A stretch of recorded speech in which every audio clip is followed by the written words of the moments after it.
大家好，我是你们的好朋友北极呀。本期介绍一部悬疑电影《探灵档案》，如果你敢看完，证明你胆子很大。故事是这样的，在某座城市中心的港湾广场，曾因接二连三的发生跳楼事件，成为闻名遐迩的兄弟。慢慢的，这个地方流传着这样一个传说：凡是午夜穿过港湾广场的人，就会被恶魔缠身，还可以看到另一个世界。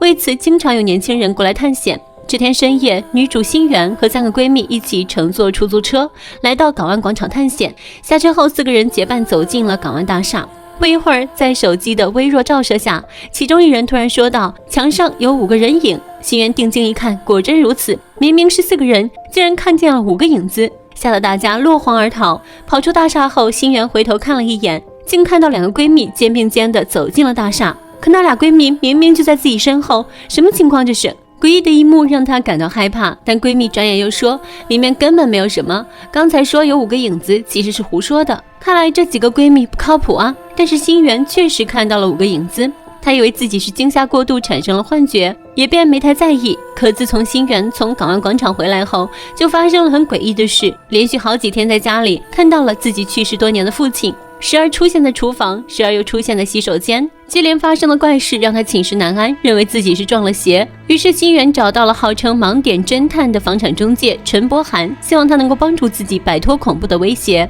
听完心媛的陈述后，陈柏涵决定好好帮助心媛，但当他询问一些关于他父亲的事时，心媛却不愿多说，连父亲的名字也不愿说出来，父女间似乎存在着什么隔阂。中午回到家后，陈柏涵开始在网上搜索关于港湾广场的相关信息。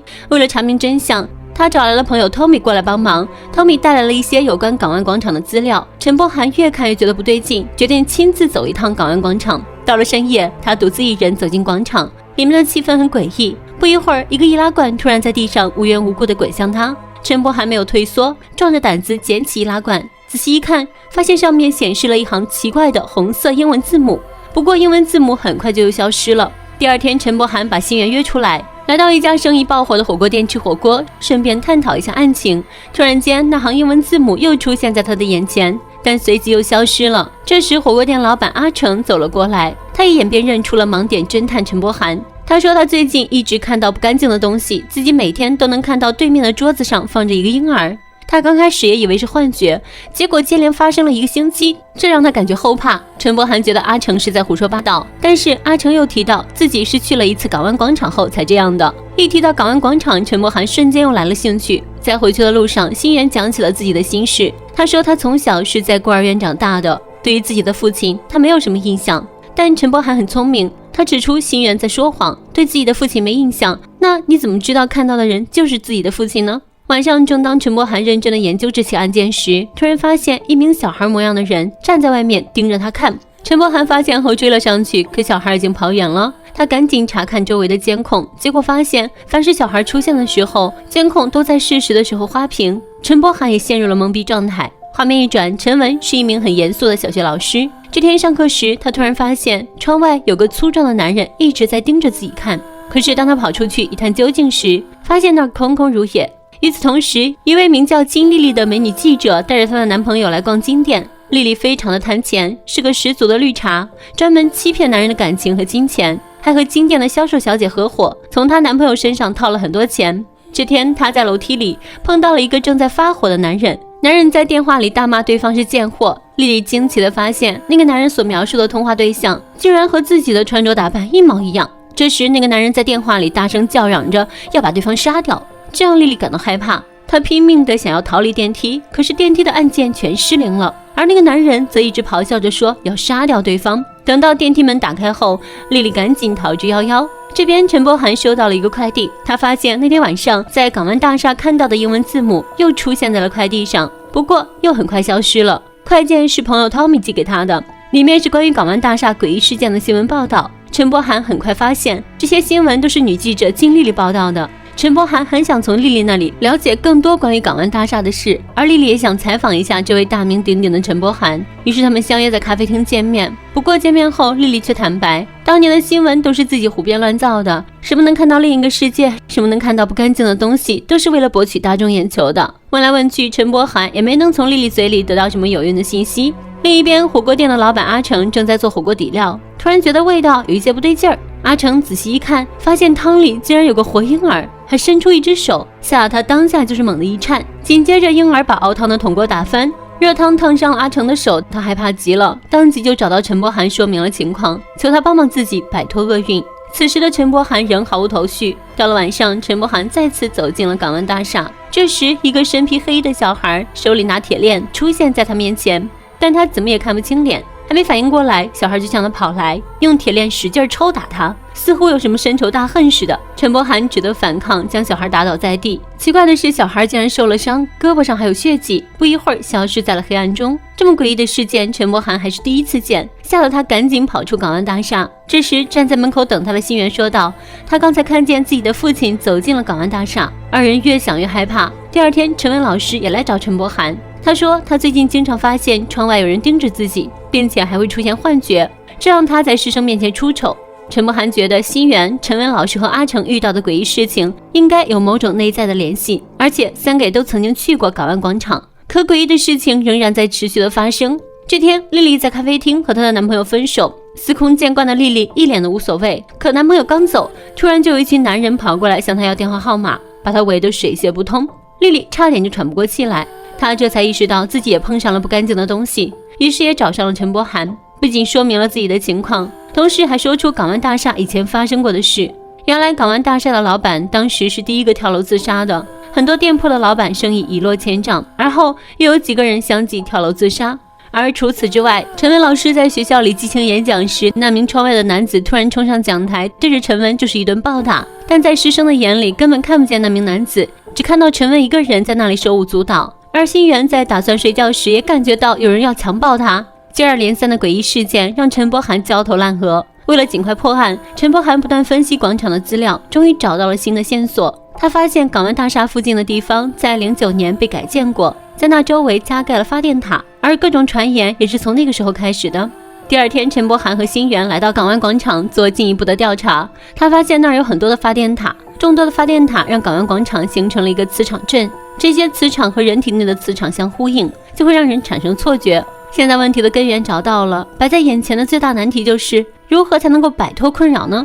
陈柏涵又向新源问起他父母的感情，新源却很反感回答这个问题。陈柏涵觉得新源肯定有事在瞒着自己。这天，陈文老师下班回到家后，发现电视画面里的一个自称为韩总的男人，就是自己在幻觉中经常看到的那名男子。他把这一信息告诉了陈柏涵，随后两个人马不停蹄地去找韩总。在见了韩总之后，终于解开了陈文的幻觉之谜。原来韩总小时候曾经是陈文的学生，只不过那个时候他的家庭条件不是太好，不会讨好陈文，所以陈文对他的印象不深刻。韩总还提到，他那时非常记恨陈文，因为陈文经常打他，还当着全班同学的面数落他。但如今他释然了，他混成了一个大老板。听完韩总的叙述，陈文向他真心的道歉，两人也就此摒弃前嫌。而韩总也刚刚从美国回来，所以他不可能做那些吓唬陈文的事。了解完这些之后，陈柏涵突然觉得这世界哪里有什么不干净的东西，都是自己的心魔在作祟。另一边，火锅店老板阿成又出现了幻觉，他错误地以为那个婴儿拔掉了煤气罐的接口，这让他变得异常的紧张。店里的顾客见状都对他指指点点。到了晚上，陈柏涵第3次来到了港湾大厦，这次他发现那个小孩在墙上用血写下了刘玲2字，而且还发现自己的手臂上也出现了刘玲2字。定睛一看，小女孩居然变成了长大后的新源，旋即新源从背后袭击了她。此时的新源仿佛受到了别人控制一般。陈柏涵忽然想到，新源会不会与刘玲有某种关联呢？天亮之后，陈柏涵跑到阿成的火锅店，发现阿成正瘫坐在厨房，嘴里一直念叨着对不起对不起，似乎受到了什么刺激。地上散落着很多非法化学添加剂，原来阿成之所以生意爆火，就是因为在火锅底料里添加了这些东西。而他也从来不吃自己的火锅，因为吃了会损坏健康。之前就有一位孕妇吃了他家的火锅后流产了，这件事情也成了阿成的心魔。在他经过那个广场之后，他就经常看到那个婴儿的身影。陈柏涵还从阿成那里了解到，刘玲就是港湾广场的第一任老板，当时因为投资失败才选择了跳楼自杀。就在这时，新源又出现了，他拿刀砍向陈柏涵，好在陈柏涵及时闪躲，才保住了性命。同时他也想起了过去的回忆，原来陈柏涵曾经接受过真控公司老板的委托，调查刘玲出轨的证据，但经过一段时间的调查，并没有找到刘玲出轨的证据，但是找到了刘玲的一些商业机密。并且带出来交给他的老板。可老板为了发财，转手就把机密卖给了刘琳的对手。刘琳正是因为那些商业机密泄露，才会跳楼自杀。也就是说，当时是陈柏涵间接害死了刘琳。想起这些之后，陈柏涵快速地跑到饭店大厅。这时他看到很多人从天花板上掉下来，辛元则在后面狠狠地砍了他一刀。猛然间，陈柏涵突然发现这一切都是自己的幻觉。随后陈柏涵找到辛元，并且证实辛元就是刘琳的女儿。刘琳的死也让原本幸福的家庭彻底破裂。辛元的妈妈改嫁，辛元被送去了孤儿院。所有真相终于大白，陈柏涵内疚到了极点。他来到天台准备跳楼自杀。辛元见陈柏涵心智不正常，便将朋友 Tommy、阿成、陈文、丽丽等人都叫到了一起。此时的陈柏涵又出现了幻觉，他看到刘琳就站在自己的面前准备跳楼。陈柏涵不断的道歉，希望他不要跳下去，应该跳的人是自己。这时大家也都跑到了天台，劝陈柏涵不要跳。可是陈柏涵依旧沉溺在自己的幻想当中，而且身处发电塔磁场中心点，磁场最强，众人劝不动陈柏涵。关键时刻 Tommy 想到了一个办法，他让大家拖住陈柏涵，自己则跑去关掉发电塔的电源。此时陈柏涵仍在不停地劝刘琳不要跳，但刘琳一直不说话，似乎并不打算原谅他。眼看着刘琳就要跳下去了，陈柏涵的情绪越来越激动，表示自己愿意替他去死。就在他准备纵身一跃的时候， Tommy 终于来到了发电机房，凭借一人之力撞开开关式的防火门，也没人来拦着你，最后还徒手把电缆拔掉，同时造成城市中心的几栋大楼停电，发电塔组成的磁场也随即消失。所谓的磁场干扰没了，幻觉也没了，刘琳也消失了。陈柏涵就像是吃了速效解药一样，瞬间恢复了理智。我只能说，导演的脑洞是真的大呀！最终陈柏涵被大家救了下来，紧紧的和辛元抱在一起。从这以后，所有人都克服了心魔，也认识到了自己的错误。女记者丽丽也不再坑蒙哄骗男人，真心对男人好。